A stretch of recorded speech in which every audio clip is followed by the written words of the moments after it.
İnsanlık tarihi boyunca atalarımız gece gökyüzüne bakarak bugün kuyruklu yıldızlar olarak bildiğimiz parlak gök olaylarını izlemişlerdir. Geçmişte kuyruklu yıldızlar genellikle göksel mesajlar olarak yorumlanır ve çoğu zaman kötü olayların habercisi olarak görülürdü.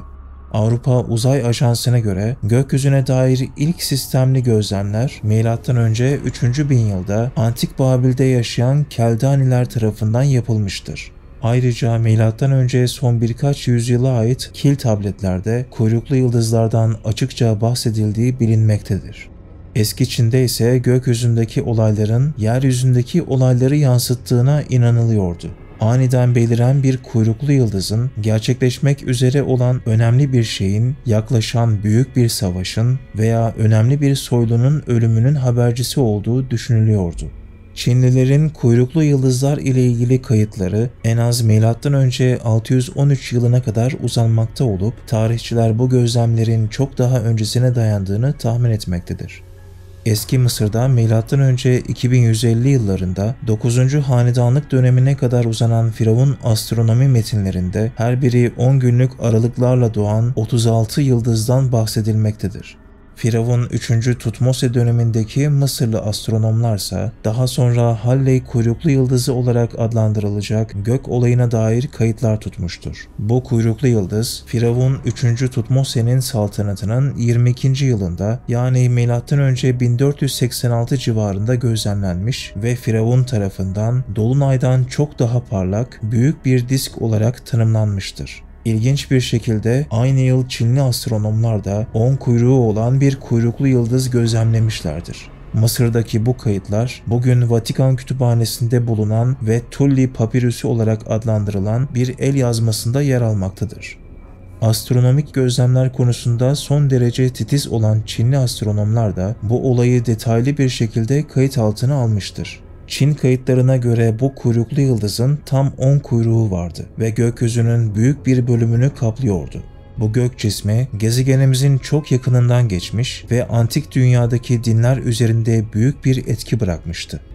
Görünüşe göre bu eşi benzeri görülmemiş göksel olay yeni bir tanrının doğuşu olarak kabul edilmiştir. Gerçekten de bu dönemde dünyanın dört bir yanındaki uygarlıklar gökyüzünde asılı duran, kanatlı bir disk olarak tasvir edilen yeni bir tanrıya tapmaya başlamıştır. O dönemde Çin'de Lao Tianyi yani Büyük Tanrı olarak adlandırılan yeni bir ilah Sang Hanedanlığı döneminde ortaya çıkmıştır. Bu tanrı altından ve yanlarından yelpaze şeklinde yayılan düz çizgiler bulunan bir daire ile temsil ediliyordu.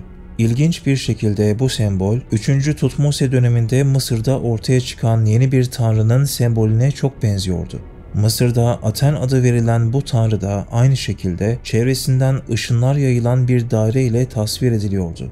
Uzun yıllar boyunca Mısır bilimciler bu sembolün güneşi temsil ettiğini düşündüler. Gerçekten de Firavun Akhenaten'in M.Ö. 1300'lerin ortalarında Tanrı Aten'e tapınmayı resmi devlet dini haline getirmesiyle bu sembolün güneşle ilişkili olduğu konusunda şüphe kalmamıştı.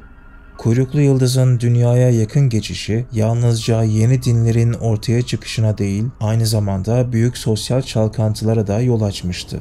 Bu dönemde dünya genelinde benzeri görülmemiş bir şiddet dalgası yaşandı. Mısır, günümüz İsrail, Lübnan ve Libya topraklarını fethederek büyük bir askeri harekata girişti. Hititler Doğu Akdeniz'deki komşularına saldırdı. Suriye'deki Mitanni Krallığı Asurların hedefi oldu. Kassitler Güney Irak'taki Babil'i işgal etti. Kuzeybatı Hindistan'daki Harappa uygarlığı Afganistan'dan gelen yağmacı kabileler tarafından yok edildi. Tüm bu olaylar tarihte eş zamanlı olarak gerçekleşen büyük bir kaos dönemi olarak kaydedildi.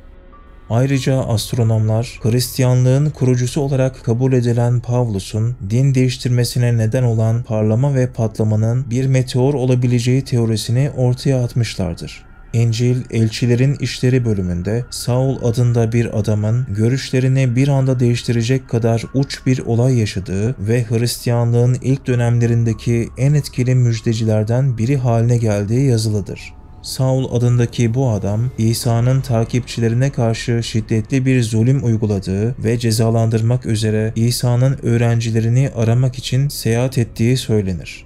Yeni Ahit'in 5. kitabı olan Elçilerin İşlerinde Saul adındaki bu adamın Suriye'nin Şam kentine giderken gökyüzünde parlak bir ışık gördüğü yazılıdır. Bu ışık o kadar yoğundur ki 3 gün boyunca kör olmuştur. Duyduğu şey büyük bir gök gürültüsü sesi ya da ilahi bir ses olarak tanımlanmıştır. Daha doğrusu İsa'ya ait olan bir ses. Bu olay Saul üzerinde derin bir etki bırakmıştı. O andan itibaren adını Pavlus olarak değiştirdi. Akdeniz boyunca misyonerlik yolculuklarına çıktı ve Hristiyanlığın yayılmasında önemli bir rol oynadı. New Scientist'in haberine göre İncil'de anlatılan Pavlus'un deneyimi modern göktaşı olaylarıyla büyük benzerlikler gösteriyor. İncil'de Pavlus'un gökyüzünden gelen yoğun bir ışık nedeniyle 3 gün boyunca kör olduğu yazılıdır. Metinde bu ışığın güneşten daha parlak olduğu ve her yeri aydınlattığı anlatılır. Bu durum, bilim insanlarının güneşten yaklaşık 3 kat daha parlak olduğunu hesapladıkları Çelyabinsk meteoruyla büyük ölçüde örtüşmektedir. Rusya'nın Çelyabinsk bölgesinde gerçekleşen bu göktaşının yarattığı güçlü şok dalgası camları patlatıp insanları yere düşürmüştür. İncil'de Pavlus ve yanındaki kişilerin olayın şiddetiyle yere yıkıldıkları yazılıdır. Çelyabinsk meteoru o kadar parlaktı ki tanıklarda güneş yanığı ve geçici körlük gibi etkiler yaratmıştı. Tıpkı Pavlus'ta olduğu gibi. İzlediğiniz ve dinlediğiniz için teşekkürler. Abone olmayı unutmayın. Hoşça kalın.